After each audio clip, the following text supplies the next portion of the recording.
Hello, everyone. Welcome back to the Scripting Sales Podcast. I am your host, Ryan Paris.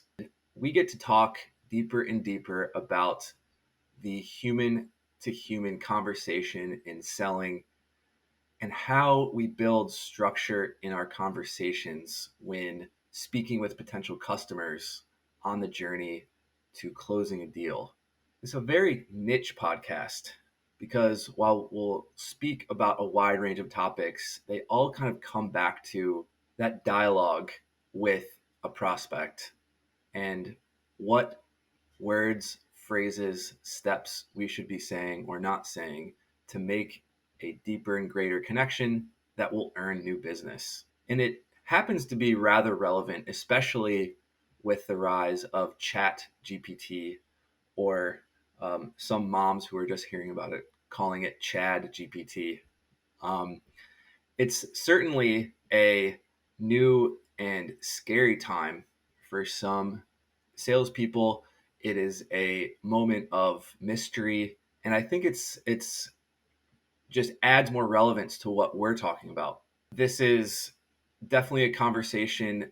This topic with ChatGPT and how it impacts selling is certainly one that uh, has an immediate impact on script writing for emails and written content, but how it kind of relates to the human to human conversation, I think, is a separate dialogue that we'll touch on. But I think right now in this part of the podcast series, kind of going back to a baseline of successful human conversations written by humans um, will certainly be, I think, a better starting point as we walk through scripting sales.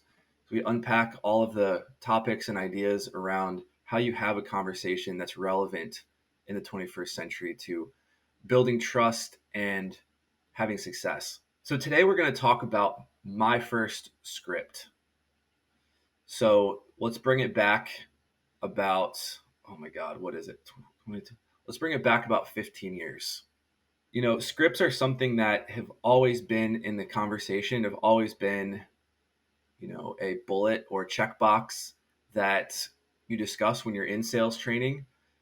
You have scripts, just like in theater, you have scripts. And in some instances, there's a parallel between selling and theater in that you are performing.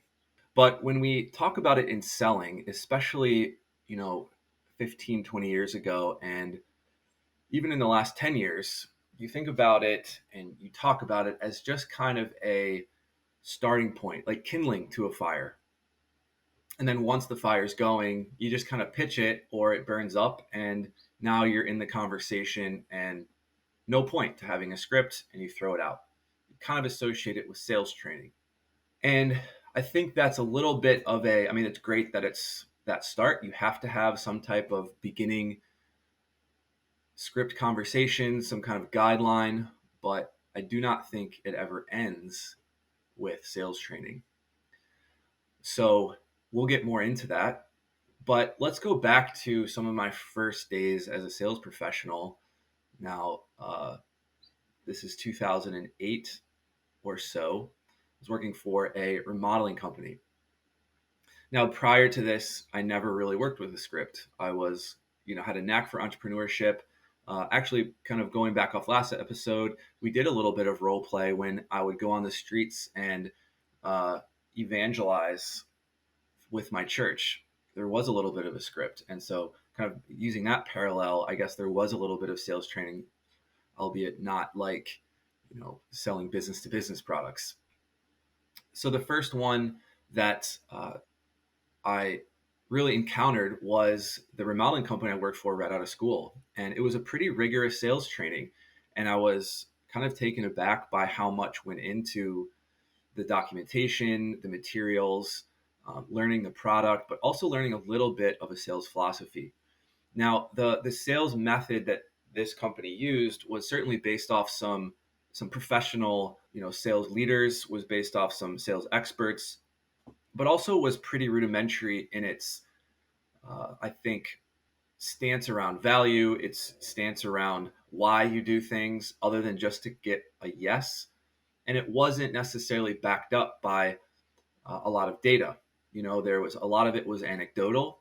A lot of it was based off the past successes of the sales managers that had been there before me, which is still a very viable and proven way to have success by asking the people that have been there before you. So not to take credibility away from that, but I don't think there was a ton of data on it all.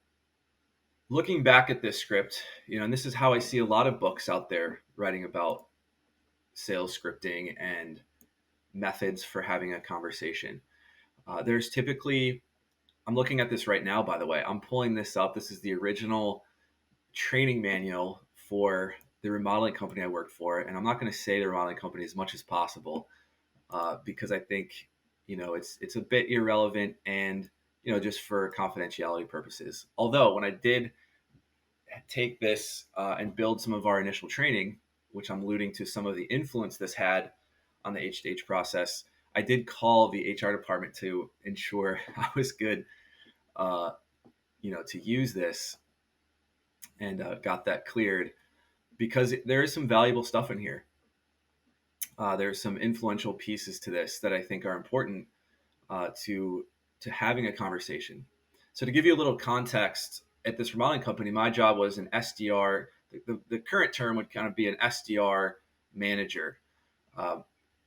Except really what we were doing is placing event lead generation reps at malls and at street fairs and trade shows to engage people as they walk by and have a conversation to sign them up for a free estimate at their home, an in-home estimate to see how much it would cost for this product. And it was all free, for the potential customer. And a very similar type of bones or process that many companies emulate today, whether it's over the phone or in person or canvassing, that initial interest in trying to set up that meeting to accelerate the pipeline and accelerate the process.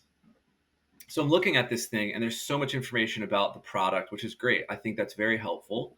But when you get to the actual script part, one of the things that I notice here, and kind of getting back to this, that I see similar with a lot of sales content out there is that many times when we look at scripting, we see these steps of a call.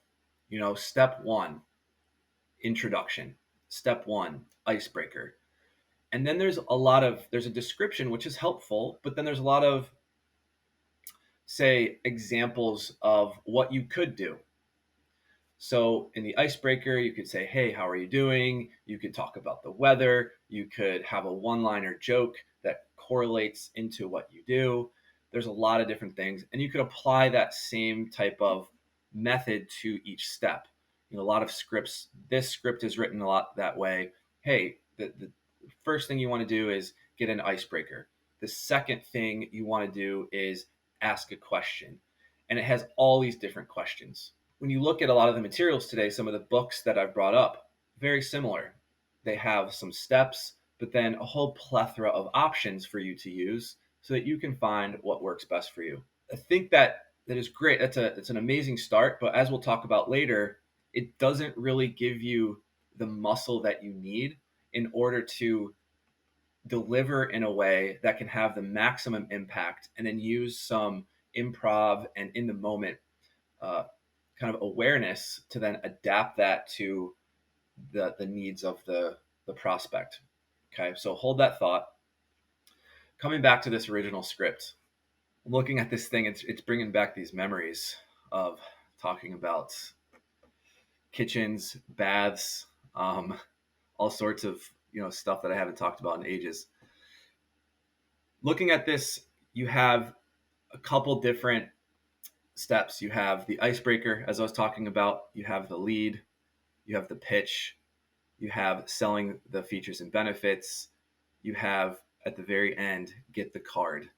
That was always our goal, was to get the lead card from the person walking by. So there's a closing. There's ideas on ways to close. there's a post close, there's a coupon that you give, and then you have a list of objections. And that's the first script. I'm not going to read it here right now, but that's the steps of how to go about generating a lead at these events. It's really interesting because I see the influence to H. I see how as I started after this, there's a tightening of this process and slight changes based upon our initial consultative conversation format that we use. I think that is really insightful and actually gives to the ability for human beings, for sales professionals, to learn and then document and then teach and train. So when you go out there and you find success, you want to write that down right away and then put it into a format that you can teach others. And I think what's happened is these companies, when they sell one product, that evolution is passed down to a lot of the team members that succeed them, and that's built into a process that works because it's just a new evolution, a new thing that they try, and that process there is a very viable system for developing a successful sales training and sales department.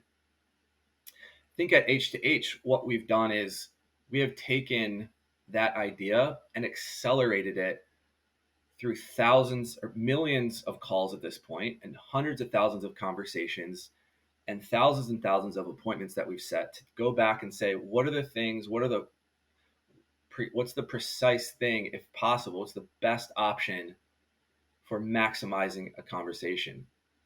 And so at H2H, what we've done is we've taken a lot of these scripts that you see right in front of me that I'm looking at, this remodeling script, and you take a lot of the methods that you see that are in books today, and then you just get more refined. You chip away at the ones, the pieces that are, you have this, like, it's kind of like a diamond in the rough, right? Like you're chipping away and you're finding this diamond, and you're applying pressure to find what is that one line, what is the one construction of the conversation that gives us the highest chance of success. And that's what I see is different now. I'm looking at this for the first time in 10 years, and I'm seeing how much I've learned from this, but apply it so much differently. Where did all this come from, right? Like where did the H method come from?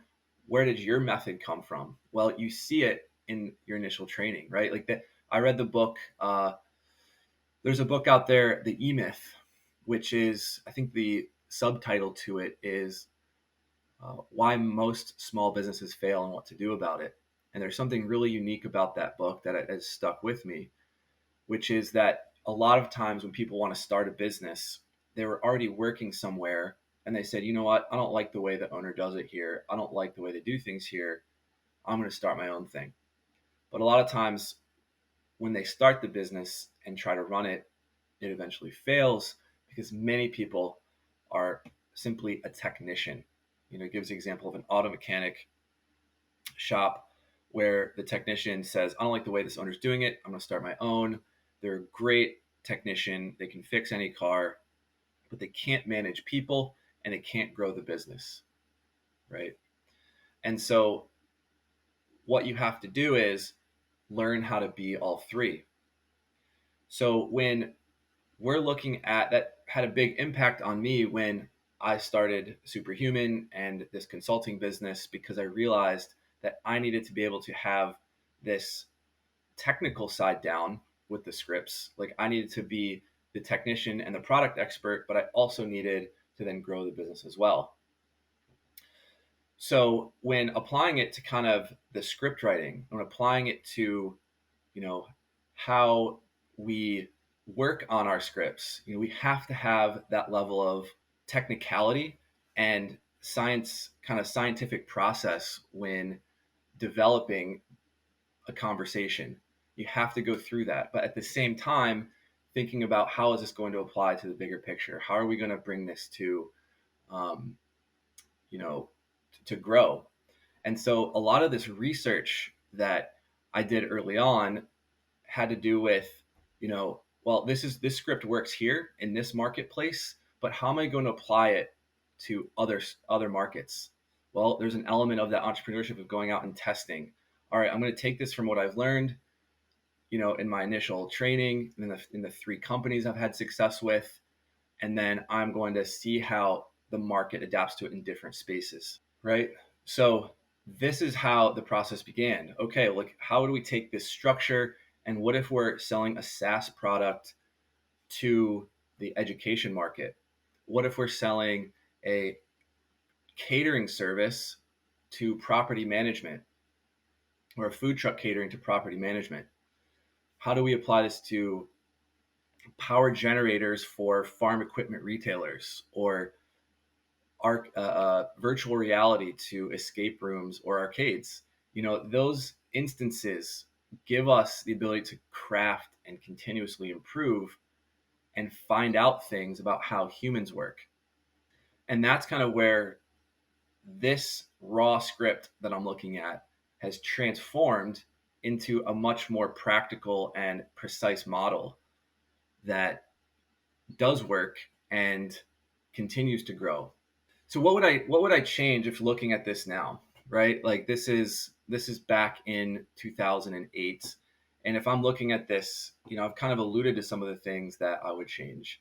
But if I had to think of what would I change about this, I think the besides some of the values that are placed into the reason why we go about things, right? Like I'm big on building trust, and this role specifically had an impact on me, a sales existential impact, where I said, is this a career that I want to go down? Because the way that I'm being taught to close deals and have a cutthroat mentality to win, get a yes or nothing at all, that type of impact was something that created this existential crisis. But when looking at a script and how you look at the structure itself, there's a lot of really good things in here. But the problem that I see is when you have salespeople that are only focused on a product, you end up thinking that a lot of the selling success comes from more and more product knowledge.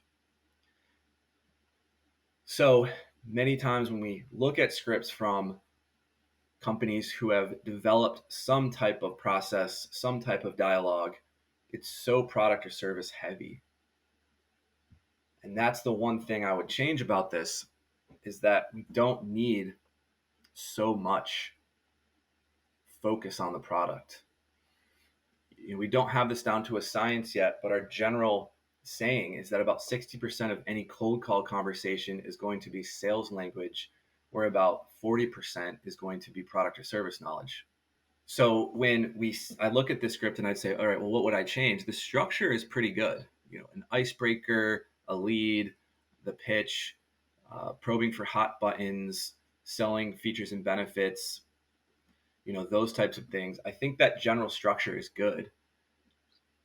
But when you look into a lot of the examples, there are parts to it that are so unrefined that they're explaining too many things, or there's not one good way of saying something that gives me the confidence, if I'm starting out, to learn quickly what's going to be effective. I kind of have to test and toy around with it because there's so many options. There's so many things I could say, and that's challenging. That makes it harder for the person who is just learning, because they don't know what, even if they've sold other products before in different marketplaces, they just don't know. So it's going to be tougher to find that success. You might find it quickly because you hear from your trainer how they go about it. You just try to emulate that, right? Or maybe you get lucky and you get some good feedback or some early successes. But if you're looking to do this at scale, this is going to be much more difficult, because by giving so many options, you might enable folks to have bad habits immediately that you have to undo once you get going. And I think that's, again, like going back to a lot of the publications that are out there, a lot of the books that are out there. It's just options and ideas. And it's a theme that I've seen. And one of the reasons why, um, I'm so passionate about scripting, I'm so passionate about that, about conversation structure when it comes to selling. Because while it sounds as if we are sounding scripted or sounding salesy, it's supposed to do the opposite. And it's been a problem forever in selling, is that how do you not sound fake? How do you not sound inauthentic?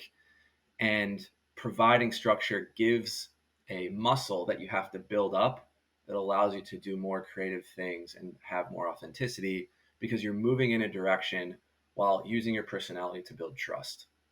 So these are some thoughts on my first script, remodeling company, lead generation manager in 2008 at the malls, on the streets, at street fairs, at trade shows. Yes, this is like the sand people at the mall trying to use the exfoliation on your hand. And I remember just like how much that people cringe at that kind of thing. But it is a real viable way to build trust if you are confident, if you know how to engage people. I would go out there today. I would go to the mall today selling cold calling if I could, because while a lot of folks cringe at that, I think it's such an opportunity to change the name of selling if you can do it in a way that connects with people in a fashion that they've never been connected with before.